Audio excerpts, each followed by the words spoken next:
Olá, pessoal, sejam todos bem-vindos ao nosso espaço de conversa Emoção e Inspiração.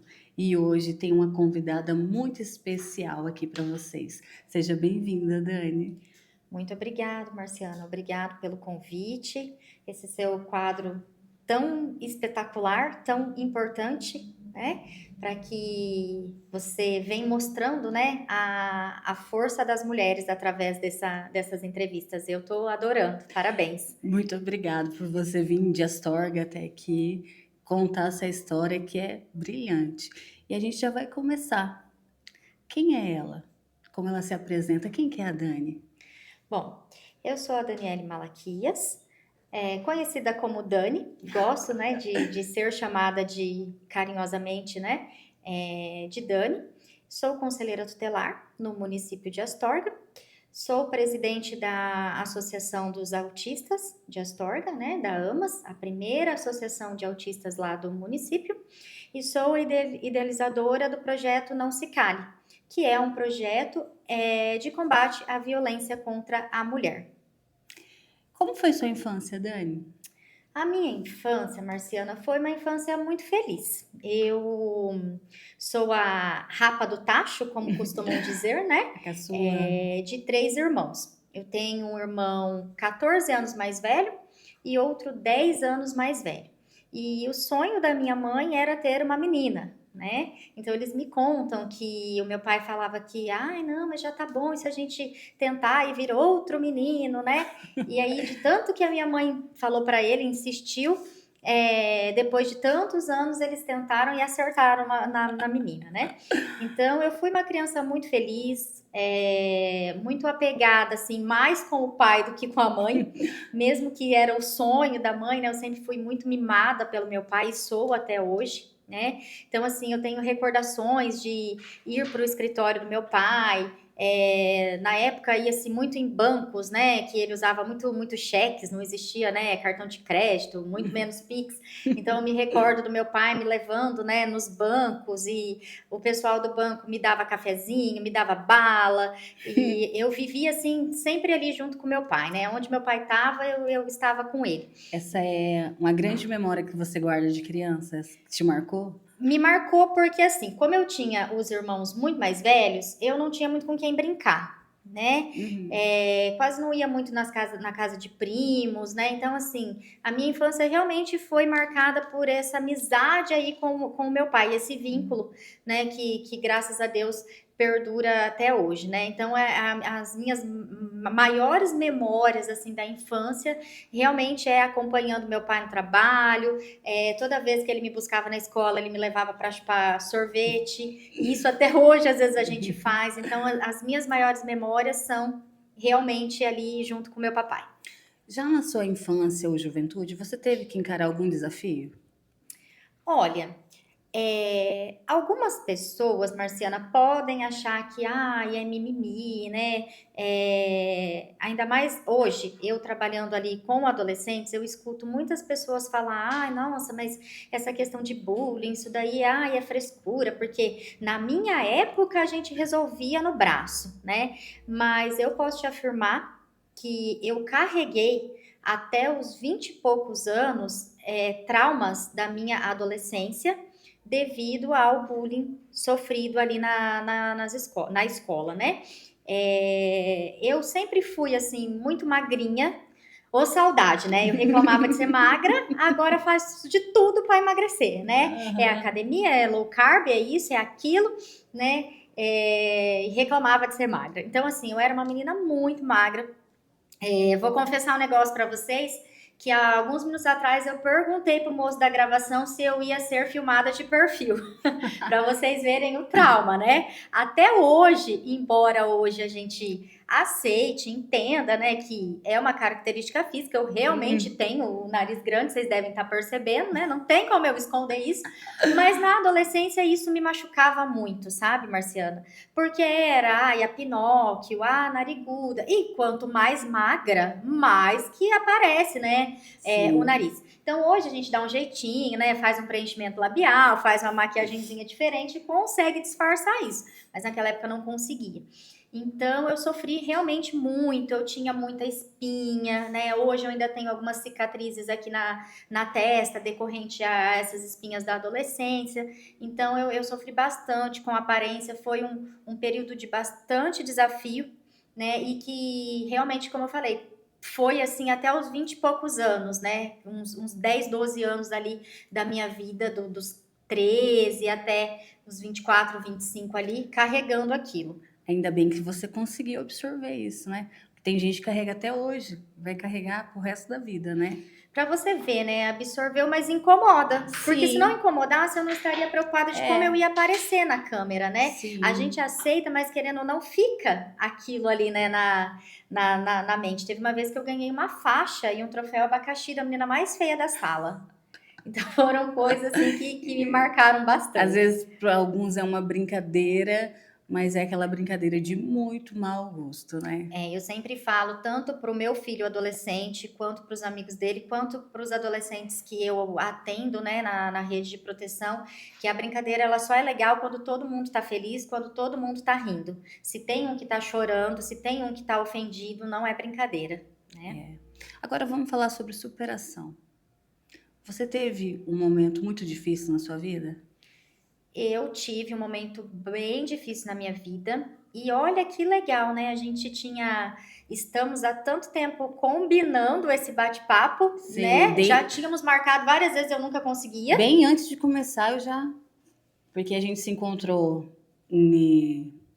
na rádio, né, que você fez contra a violência da mulher. Uhum. Aí quando surgiu essa oportunidade de fazer esse podcast, na minha cabeça já vem a Dani. Eu lembro que você estava com o piloto dele e você Uhum. me falou, acho que eu estava até grávida ainda, né? A Sim, Maria Isa vai fazer 8 meses. E olha só que legal, né? A gente calhou de conseguir fazer no Outubro Rosa, né? Estamos até com a camisetinha aqui da rede de combate.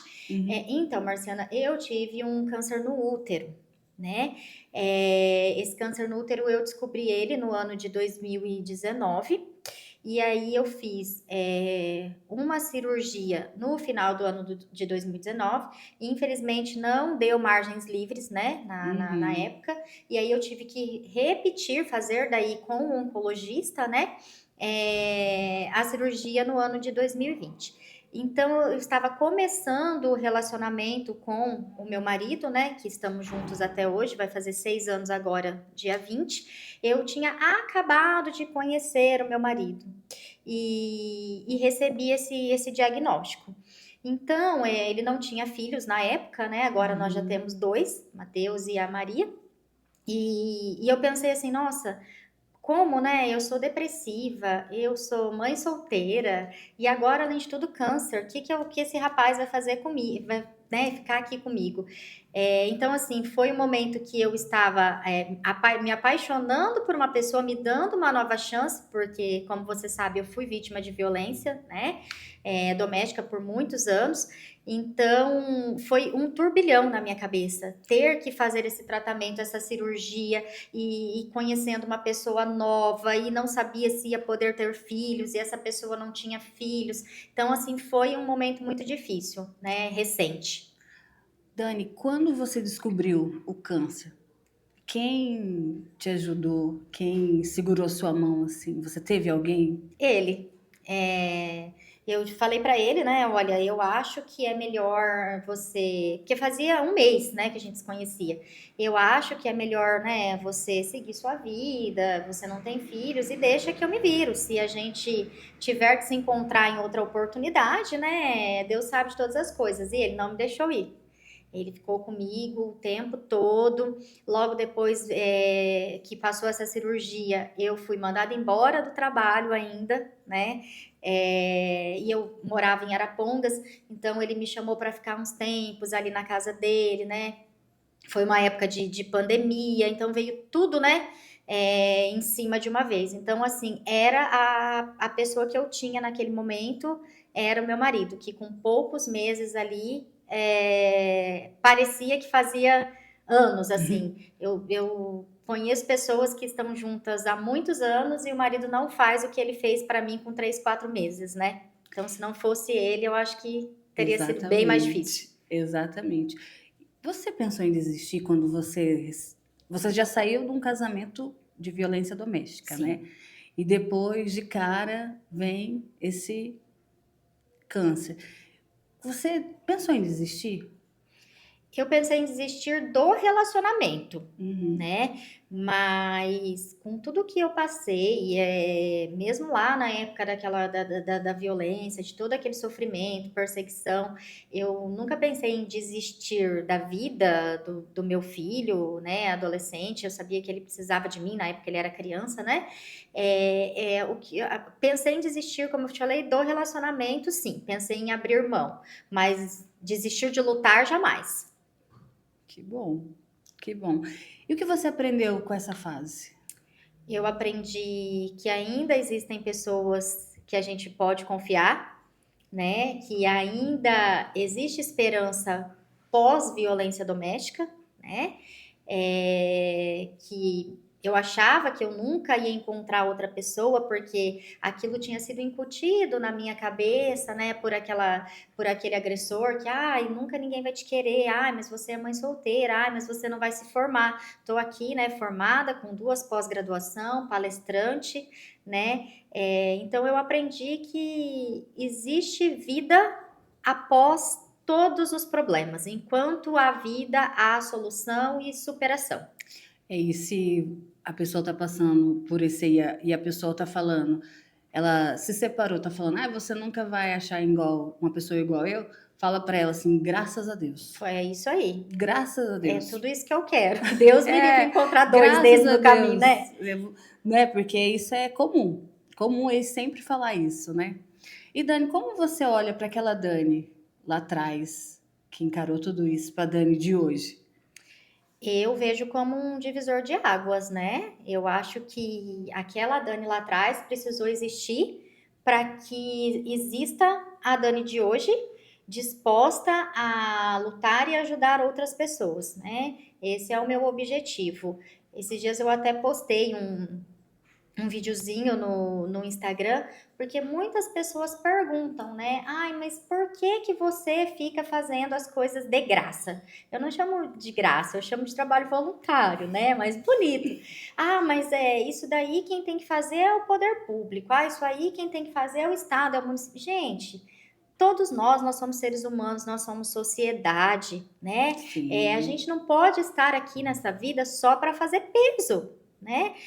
Se você pode fazer alguma coisa, se você pode fazer por alguém, né? Então faça. Então eu gravei o videozinho e lá no videozinho eu coloquei, né? Várias cenas, porque eu faço trabalho voluntário desde 2014, fazem 11 anos. Já fiz com idosos, já fiz com síndrome de Down, já fiz com autista, já fiz com mulheres. Então eu coloquei lá as fotinhas e aí eu gravei, né, um áudio que foi ilustrando as fotos foram ilustrando esse áudio e é onde eu falo que nunca foi pelo dinheiro, né? Sempre foi por amar pessoas, sempre foi por acreditar em recomeços. Então nunca foi e nunca vai ser pelo dinheiro, né? Porque as pessoas sempre acham que tudo é dinheiro. Nem tudo é dinheiro. Às vezes aquele muito obrigado, Dani, vale muito mais, né? E as pessoas confundem isso. Dani, o momento da sua virada foi quando você e o seu marido, você conheceu o seu marido, foi o momento que você, assim, não, agora vai dar certo, eu vou seguir em frente? Foi o momento da virada. Foi Que- quando eu vi que era possível. É muito engraçado, assim, né? Engraçado no sentido de. É bonito, né? Eu estava desviada da religião, vamos dizer assim, né? Não vamos dizer da igreja, né? Vamos dizer da religião, de Deus mesmo, assim. Nunca deixei de acreditar, mas estava, assim, partindo para o outro lado, como, por exemplo, quando eu vi que o agressor já estava longe de mim, que eu já tinha me livrado, o que eu comecei a fazer?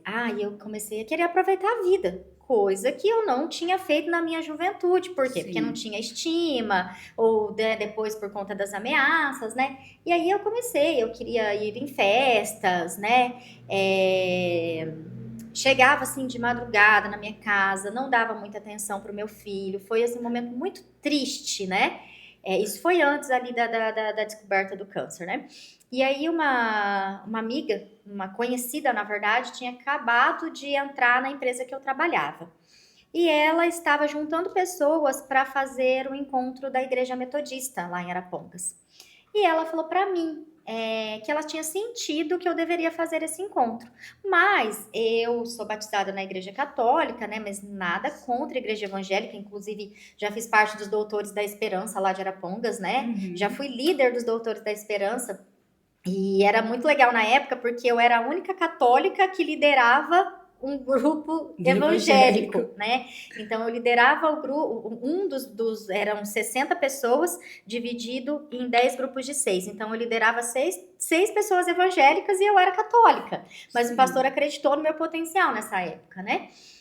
Mas voltando lá naquela conhecida. E ela queria que eu fizesse esse encontro. E com muito, né, sacrifício da parte dela, ela realmente investiu em mim, insistiu. Eu falei, eu vou fazer esse encontro. Quando chegou lá, teve um momento que a pastora disse que era para deu um papelzinho e que era para você escrever o que você quisesse, que aquele era o momento de você pedir o que você quisesse. E aí, o que eu queria naquele momento dentro do meu coração? Eu queria alguém que me amasse. Mas eu tinha vergonha, eu pensava assim, nossa, mas eu vou pedir um homem para Deus, né? Mas isso não é coisa que se pede para Deus. Eu pensava, né? A gente tem que pedir saúde pra gente, pra família da gente, tem que pedir trabalho, tem que pedir alimento. Não posso pedir um homem, né? Que Deus vai pensar de mim? E eu segurando aquele papelzinho. E ela insistindo. Olha, pede o que você quiser, não importa, não tenha medo de pedir. E aí eu fui, relutei, catei aquele papelzinho e aí eu escrevi que eu queria alguém que me amasse, que me valorizasse, que me aceitasse como eu sou, né? E aí eu lembro que eu escrevi assim, desse jeito. Deus, eu sei que eu tenho teto de vidro, mas eu gostaria de alguém que não tivesse filhos. E por quê, né, que eu queria alguém que não tivesse filhos? Porque eu queria que aquela pessoa amasse meu filho como se dele fosse, né? Sim. Porque o meu filho tinha aquela carência de amor de pai. E aí eu pensava, se a pessoa tiver filho, a pessoa não vai amar meu filho, né? A pessoa vai querer cuidar só do dele. E aí no final eu escrevi assim, se não for pedir muito, pode ter barba? Peguei o papelzinho, exigente, né? Já que era para pedir, peguei o papelzinho, dobrei, coloquei dentro da Bíblia. E isso foi no começo de outubro. Quando foi no dia 20 de outubro, eu fui para Londrina, numa espetaria com a minha amiga. Quando a gente chegou na cidade, a gente morava já na entrada ali da cidade, né? Quando chega de Londrina. E os barzinhos de Arapongas fica tudo lá pro centro. Então eu cheguei, era 1h pouco da manhã, e eu fui pegando o rumo que entra pro bairro que a gente morava. E essa minha amiga falou assim, ai, vamos lá numa lanchonete nova que abriu e tal, lá em cima. Aí eu falei, pelo amor de Deus, Giovana, 1h30 da manhã e eu tô moída de canseira e eu dava aula, né? No sábado de manhã, isso foi numa sexta. Eu falei assim, amanhã cedinho eu tenho que dar aula, eu dou aula das 8 da manhã às 5 da tarde, filha, em pé, eu vou embora. E essa menina na minha cabeça, não, vamos lá rapidinho só para ver o que tem lá. Aí eu falei, olha, Giovana, eu vou, só que eu não vou nem descer. Você vai ficar lá sozinha, irritadíssima, uma TPM que eu tava. Meu marido até fala assim que ele me conheceu já na TPM, então ele não vai encontrar nada pior que isso. Chegamos lá, descemos, era uma casa esse barzinho. Nós entramos, né, no quintal dessa casa, fomos até lá onde ficava o pessoal, olhamos, aí o garçom falou, já não tem mais ninguém, fim do mês, né, tá meio fraco. E nisso eu falei, tá vendo? Vamos embora. Já brava, né? Já saí tec, braço cruzado. No que eu tava saindo, tinha um rapaz de barba, camisa branca, escorado assim no portão, conversando com o segurança, que ele queria ver se compensava entrar, né? Tava com os amigos ali. E eu só toquei no braço dele e falei, licença, moço. E nós estamos juntos até hoje. É o rapaz sem filhos, de barba, para cuidar de mim, que Deus me mandou.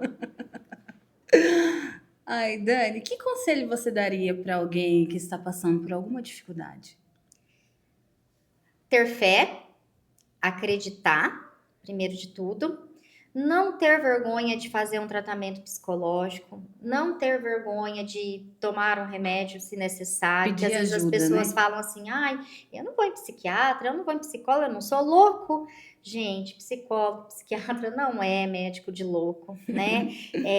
Às vezes a gente precisa ali de um empurrãozinho, a gente precisa cuidar da saúde mental, fazer um exercício físico, um esporte, ter um hobby, tocar um instrumento, descobrir coisas que você talvez nem imagine que você gosta, sabe? Para ali prender o seu tempo, tentar se rodear de pessoas boas, né?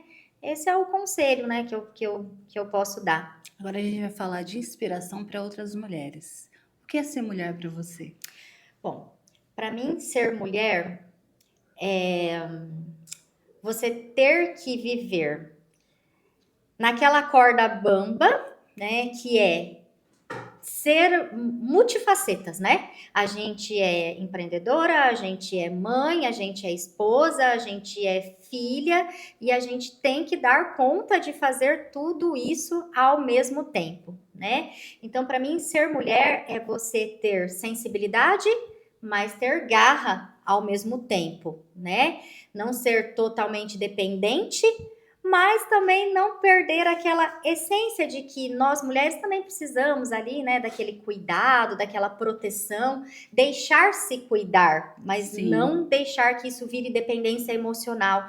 E eu digo isso por quê? Porque a dependência emocional é um dos fatores que mais faz uma mulher ficar dentro de um relacionamento abusivo, né? A gente sim. tem que aceitar ser cuidada, assim como eu aceitei e aceito, mas também manter ali a sua individualidade, a sua independência, né? Então, para mim, ser mulher é isso, se dividir entre a sensibilidade e a força. Sempre, né? E o que você diria para aquelas que se sentem desmotivadas, desacreditadas e às vezes até invisíveis na sociedade? Uhum. Diria para você tentar descobrir o centro, o motivo, né? O porquê você está se sentindo dessa forma. E como a gente falou, não se negar a buscar ajuda, Sempre. né? Procurar ali uma ajuda psicológica. E infelizmente depende mais da gente do que dos outros, né? Por mais que a gente esteja ali, às vezes, no fundo do poço, né, Marciana? Sim, E a gente olha ali para cima e parece que tá tudo escuro. E às vezes tá, né? Mas a gente precisa ter força de vontade. Como eu falei, às vezes precisa de um empurrãozinho, mas primeiro de tudo tem que partir de você, né? sempre. Eu tô vendo ali que o seu brinco parece é uma asa de borboleta, esse brinco? Eu É, acho né? que é. É uma asa de borboleta. Hoje eu estou, por incrível que pareça, sem nada de borboleta. Mas eu uso muitos acessórios de borboleta. A minha logo do Conselho Tutelar é uma borboleta. E a minha logo do projeto Não Se Cale também são borboletas. E por que eu tô falando isso para vocês? A borboleta, ela passa pela metamorfose. E é comprovado, gente, cientificamente, que a metamorfose, ela dói. Quando a lagarta, ela tá apertadinha lá dentro daquele casulo, que ela está criando asas para virar borboleta, para voar, é um processo doloroso. Você já percebeu quantas metamorfoses você já passou na sua vida? Várias. Nós passamos por metamorfose diariamente. Às vezes é uma mudança bem pequenininha, que a gente não percebe. E às vezes são mudanças gigantescas, são assim, viradas de chave, né? Super visíveis. Mas o tempo todo nós estamos passando por metamorfose.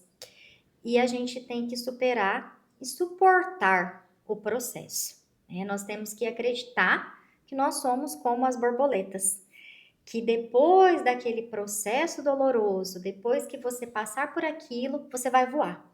E acreditar, mulherada, que Deus te colocou aqui nesse mundo é para voar. Ele não te criou para ser lagarta, ele te criou para ser borboleta. Você não precisa rastejar. Você foi criada para voar. Isso é uma bela borboleta, né? Existe uma mulher que te inspira? Marciana, uma mulher em específico, não. Eu me inspiro em mulheres fortes, mulheres corajosas, mulheres que lutam diariamente, né? Eu tenho várias mulheres que me inspiram, desde familiares, amigas, até pessoas ali da televisão, né? Eu me inspiro em mulheres, mulheres fortes, mulheres guerreiras. E como você se vê para o futuro e quais são os seus planos de agora? Eu quero continuar ajudando pessoas. Eu acredito que esses projetos, tanto a Associação do Autismo, né, que eu ainda quero um espaço para vir te falar específico sobre essa associação, como que Sim. isso surgiu, como que, né, eu tive essa ideia. Então, eu quero continuar com a associação, eu quero continuar com o projeto Não Se Cale. Agora eu estou com um novo projeto em andamento, que é o Maria da Penha nas escolas. Eu quero levar a questão da prevenção da violência doméstica para os adolescentes, né? Porque, como eu te falei, eu faço esses trabalhos voluntários, mas eu tenho um cargo, que é o Conselho Tutelar. E esse cargo, ele é o meu ganha-pão. Eu ganho para isso. Então, eu ganho para proteger crianças e adolescentes, né? E o meu objetivo é realmente continuar protegendo, cuidando, e se eu puder atrelar o meu trabalho voluntário ao meu cargo para poder ajudar ainda mais, porque eu costumo dizer, né? Eu tenho uma frase, né, que os agressores batem no peito e falam assim: eu amo meu filho, eu nunca faria mal para eles, disse o pai que bate na mulher na frente das crianças. Isso é uma vítima indireta. A partir do momento que você agride a mãe dos seus filhos na frente deles, você está machucando e causando um trauma, talvez irreversível, na vida deles, Se for uma né? menina, se for uma menina, ela vai achar que levar um tapa de um cara é um sinal de amor, É né? normal, porque a mãe dela levou e aceitou, e se E for um menino, vai replicar. sim, Né? Então, meu objetivo é continuar aí com os meus projetos dos autistas, das mulheres e das crianças e adolescentes, né? São muitas pastas, muitas mas, versões, mas estamos aqui na mas luta. nós estamos conseguindo levar aí informação, sensibilização, e o objetivo é continuar. Não pare. Agora a gente vai naquelas mensagens bem rapidinha. Tá bom. Uma pergunta para você: o que te define? O que me define, uma palavra que me define? Isso. Acho que fé, O medo superado. falar em público. Eu morria de medo de falar em público por conta daquela autoestima baixa. Uma música que te representa. Olha, eu não me recordo agora, no momento, uma música que me representa, mas eu gosto muito de todas as músicas de Tina Turner, porque eu adoro e admiro essa mulher. Não sei se você já viu a história dela, né? Vítima de violência também, né? De abusos. O marido era o empresário, né? E assim, judiava muito dela. E antes disso, a infância dela, né? A Tina, ela foi abandonada pelos pais, foi criada pelos avós. Então, quando ela conseguiu se livrar daquele agressor, que ela virou, né? A estrela do rock e morreu agora, recente, né, em 2023, com 80 e poucos anos. Então, é uma pessoa que eu admiro muito. Então, todas as músicas dela, acho que me representa. Uma lembrança feliz. O nascimento dos meus filhos, dos três. Um desejo para o futuro. Continuar fazendo o que eu estou fazendo, aprimorando, melhorando e ajudando cada vez mais pessoas. E eu queria que você deixasse uma mensagem final para quem está nos acompanhando e precisa desse apoio, esse incentivo. Então, nunca perca a esperança. Acredite que, como eu falei ali para vocês, eu acredito muito na metamorfose. Eu acredito nesse processo. Então, acredite no seu processo, acredite na sua força, acredite na sua determinação. Não desista da vida, não desista de lutar. Não rotule todas as pessoas, talvez por conta de uma ou outra que te traiu, que te machucou, que te feriu. Sempre há uma saída. Às vezes a gente demora para encontrar, parece um labirinto, mas com fé, perseverança, apoio, autoajuda, a gente consegue sair. Muito obrigado pela sua participação, de você ter vindo lá de Astorga aqui. Muito obrigado. E você vai voltar várias vezes. E você que está nos acompanhando, muito obrigado. Fique ligadinho, porque a próxima história vai ser incrível para você.